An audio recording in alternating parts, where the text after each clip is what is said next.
औज़ुबिल्लाहिमिनश्शैतानिर्रजीम बिस्मिल्लाहिर्रहमानिर्रहीम। मेरे प्यारे दोस्तों, सज्जनों, साथियों ते मित्रों, अस्सलाम वालेकुम वरहमतुल्लाहि वबरकातुहू। मैं आपका दोस्त चौधरी मोहम्मद अकील हज़ूरी आप सब के लिए दुआ गो हूँ कि अल्लाह के फजल करम से आप सब खैरियत से हों। आपके अहलो अयाल, आपके दोस्त अहबाब, आपके यार दोस्त, आपके बहन भाई, आपका पूरा कुंबा और आपके माल मवेशी अल्लाह की रहमतों के साए में हो। आप लोगों की दुआओं के सदके अल्हम्दुलिल्लाह मैं बिल्कुल ठीक हूँ। अल्लाह पाक का खास करम है, अल्हम्दुलिल्लाह, शुक्र अल्हम्दुलिल्लाह। मेरे एक दोस्त राजन सरकार ने सवाल किया कि सर, जो कबूतर बुत नहीं डालते उनका इलाज क्या है। नर कबूतरों के अंदर अक्सर ये बीमारी पाई जाती है कि एज के एक खास हिस्से में आके बुत डालना छोड़ देते हैं या किसी बीमारी की वजह से बुत डालना छोड़ देते हैं। तो आज का हमारा मौजू कबूतर बुत क्यों नहीं डालता और उसका तरीका इलाज। आइए वीडियो का आगाज करते हैं।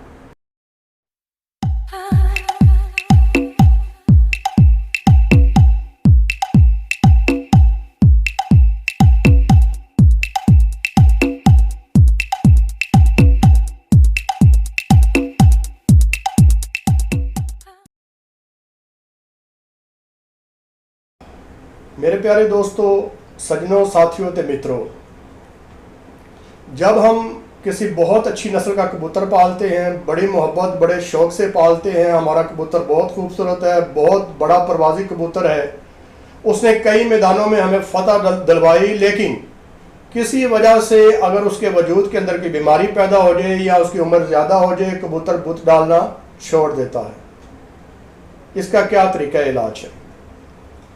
तो सबसे पहले तो मेरी आपसे गुजारिश है, खसूसी तौर पे राजन सरकार, आप और आप जैसे दूसरे दोस्तों से मेरी गुजारिश है कि होम्योपैथी का तरीका इलाज बिल्कुल मुख्तलिफ है। यानी अगर आप एक कबूतर को जो बुत नहीं डालता एक वक्त में एक नुस्खा दे रहे हैं, तो मुमकिन है दूसरे कबूतर को जो बुत नहीं डालता आप कोई और नुस्खा इस्तेमाल करें।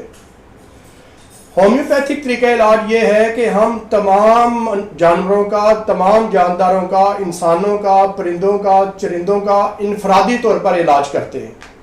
यानी हम एक मर्ज़ के लिए एक ही दवा नहीं देते, एक ही मर्ज़ के लिए हमारी अद्वियात मुख्तलिफ होती हैं, क्योंकि हमारा मानना ये है कि वो एक मर्ज़ मुख्तलिफ वजूहात की वजह से पैदा होता है।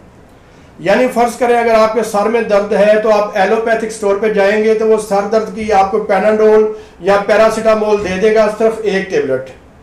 लेकिन जब आप किसी होम्योपैथी के पास जाएंगे तो वो आपसे 100 सवालात करेगा, उसके बाद सर दर्द की दवाई देगा, क्योंकि सर दर्द होने की 100 वजूहात हो सकती हैं। सर दर्द आपको ब्लड प्रेशर हाई होने की वजह से हो सकता है, सर दर्द आपको पेट के अंदर किसी खराबी की वजह से हो सकता है, सर दर्द आपको गुर्दों में बीमारी की वजह से हो सकता है, सर दर्द आपके दिमाग की नसों में कोई फॉल्ट या नक्स आ जाने की वजह से हो सकता है।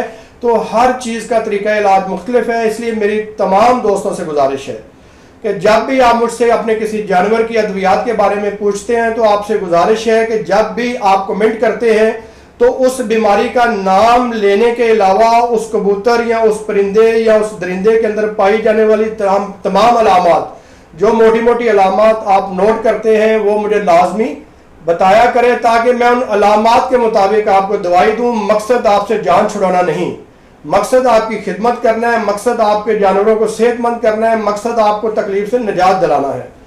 इसलिए मेरी आपसे गुजारिश है कि जब भी कमेंट्स करते हैं, किसी बीमारी का पूछते हैं, उस बीमारी की कुछ अलामात, कुछ निशानियां लाजमी लिखा करें, ताकि मैं आपको बेहतरीन मेडिसिन तजवीज़ कर सकूं। दोस्तों, आज का सवाल राजन सरकार का ये था, सर कबूतर बुत नहीं डालता, इसका इलाज बताएं। तो मेरे प्यारे भाई, कबूतर बुत नहीं डालता, इसकी वजूहात पर पहले हम बात करते हैं। याद रखें, 3 वजूहात होती हैं जिस वजह से कबूतर बुत नहीं डालता।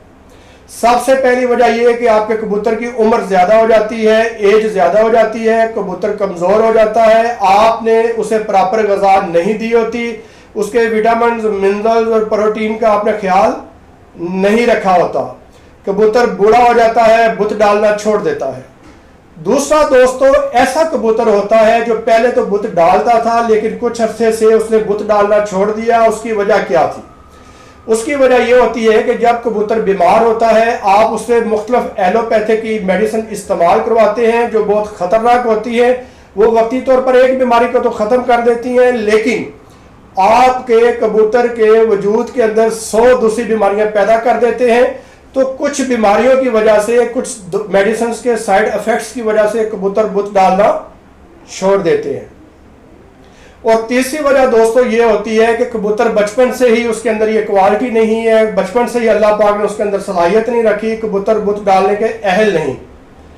تو میں جو علاج آپ کو بتانے جا رہا ہوں وہ 2 قسم کے کبوتروں کا علاج ہے. ایک تو جو بوڑھا ہو چکا بت نہیں ڈالتا، دوسرا جس نے جو بت ڈالتا تھا لیکن کسی بیماری، کسی تکلیف، کسی الجھن، کسی پریشانی کی وجہ سے اس نے بت ڈالنا چھوڑ دیا. تو میں ان کبوتروں کا آپ کو علاج بتا رہا ہوں. اور جو کبوتر پیدائشی طور پر بیمار ہوتا ہے، بت نہیں ڈالتا، اس کا علاج میں اپنی اگلی کسی ویڈیو میں آپ کو بیان کروں گا. تو پیارے دوستو، سب سے پہلے میری چند باتیں آپ نوٹ فرما لیں کہ کبوتر اگر آپ نے واقعی شوق سے رکھا ہوا ہے، اگر آپ واقعی اس کی اچھی نسل لینا چاہتے ہیں تو اس کے لیے غذا کا پراپر بندوبست کریں. آپ کی غذا دانے پر مشتمل ہوتی ہے. دانہ کبوتروں کے وجود کی ضروریات پوری نہیں کرتا. یہ بات میں کئی دفعہ آپ کو بتا چکا ہوں. تو اس لیے آپ اپنے کبوتروں کو پراپر وٹامنز کا خیال رکھیں، ان کے کاپر کا خیال رکھیں، وٹامن ڈی، وٹامن ای کا خیال رکھیں. انشاءاللہ تعالیٰ آپ کے کبوتر کے اندر کبھی یہ شکایت نہیں آئے گی. پلس جب آپ کبوتروں کو بازی اڑاتے ہیں، جب آپ شرطیں لگاتے ہیں تو آپ ان کبوتروں کو خطرناک نسخے استعمال کرواتے ہیں. ان نسخوں میں آپ ایلوپیتھک میڈیسنز استعمال کرتے ہیں، اور وہ ایلوپیتھک میڈیسنز اتنی خطرناک ہوتی ہیں کہ اگر انسان اس کو استعمال کرے تو اس کے اوپر ہزاروں سائیڈ افیکٹس ہوتے ہیں. جب آپ کا ایک چھوٹا سا پرندہ اسے استعمال کرے گا تو آپ تصور کریں اس پرندے کے جسم پر وہ کتنے نقصانات چھوڑے گی. تو اکثر ان میڈیسن کے سائیڈ افیکٹس کی وجہ سے بھی کبوتر بت ڈالنے سے انکار کر دیتا ہے، کبوتر بت نہیں ڈال پاتا، کبوتر کے اندر یہ خامی پیدا ہو جاتی ہے. تو پیارے دوستو، آج میں آپ کو ایک بہت شاندار ہومیوپیتھک نسخہ بتا رہا ہوں. نسخہ آپ نوٹ فرمائیں. آپ کا کبوتر 15 دن کے بعد اللہ کی رحمت سے، اللہ کے فضل سے لازمی بت ڈالنا شروع کر دے گا. نسخہ نوٹ فرمائیں. دوستو، ہومیوپیتھی کی ایک میڈیسن میں بار بار آپ کو بتا چکا ہوں، اسے ہم کہتے ہیں 5-4-6X. 5-4-6X یہ ٹیبلٹس ہوتی ہیں، چھوٹی چھوٹی ٹیبلٹس ہوتی ہیں. یہ آپ لیں گے اور ایک ہومیوپیتھی کی دوائی ہے، اسے کہتے ہیں R41-Fort-N. R41-Fort-N. میرے دوستو، یہ 2 میڈیسن آپ لے لیں گے. ان میڈیسنز کا استعمال کیسے کرنا ہے وہ میں اپنے دوستوں کو بتاتا ہوں. دوستو، جو ٹیبلٹ میں نے آپ کو بتائی ہیں وہ صبح دوپہر شام آپ 2 ٹیبلٹ اپنے کبوتر کے منہ میں ڈال دیں گے. کیا کریں گے؟ آپ 2 ٹیبلٹ صبح دوپہر شام اپنے کبوتر کے منہ میں ڈال دیں گے. اور جو R41-Fort-N میں نے آپ کو بتائے ہیں یہ ڈراپس ہیں. آپ 5 cc کی ایک سرنج لیں گے، تقریباً 1 گھونٹ پانی لے لیں، یہ لیکن 3 cc پانی لے لیں. اس کے اندر R41-Fort-N کے 3 قطرے ڈال دیں، اسے مکس کریں. اس کے بعد اس پانی کو سرنج میں دوبارہ بھر لیں اور اپنے کبوتر کو پلا دیں. صبح دوپہر شام دن میں 3 مرتبہ آپ یہ پلائیں گے. انشاءاللہ تعالیٰ 15 دن کے اندر اندر آپ کا کبوتر توانا، صحت مند، ہیلدی، بالکل ینگ کبوتر کی طرح کام کرے گا، بت ڈالنا شروع کر دے گا. لیکن میری آپ سے گزارش ہے کہ جب یہ میڈیسن شروع کریں تو تقریباً 15 دن اپنے کبوتر کو کبوتری سے دور رکھیں، اس کو علیحدہ کر لیں. پیارے دوستو، جب آپ یہ عمل کریں گے نہ صرف یہ کہ آپ کے کبوتر کے وجود میں موجود دوسری تمام بیماریاں ختم ہو جائیں گی، بلکہ آپ کا کبوتر آپ کو بہت ہی صحت مند بچے دے گا، بہت صحت مند انڈے انشاءاللہ تعالیٰ کبوتری دے گی. اور کبوتری کو بھی آپ جو ٹیبلٹ میں نے آپ کو بتائی ہیں فوس-5، اس کی 2 گولیاں صبح دوپہر شام کھلا دیا کریں. یعنی کبوتر اور کبوتری دونوں کو 2 گولیاں صبح دوپہر شام کھلائیں. اور کبوتر کو، صرف کبوتر کو R41-Fort-N کے 3-4 قطرے آپ 5 cc پانی میں ڈال کے صبح دوپہر شام پلا دیں. انشاءاللہ 15 دن بعد آپ کا کبوتر A1 تمام بیماری وجود سے ختم ہو جائے گی. آپ کا کبوتر آپ کو آپ کی منشا کے مطابق رزلٹ دے گا. امید کرتا ہوں میرے دوستوں کو اپنے دوست چودھری محمد عقیل حضوری کی آج کی ویڈیو پسند آئی ہوگی. دوستو، اگر یہ ویڈیو پسند آئی ہو اپنے دوست کے چینل کو سبسکرائب کریں، لائک کریں، شیئر کریں، اور مجھے اس دعا کے ساتھ اجازت دیں کہ اللہ ہم سب کا حامی و ناصر ہو. خدا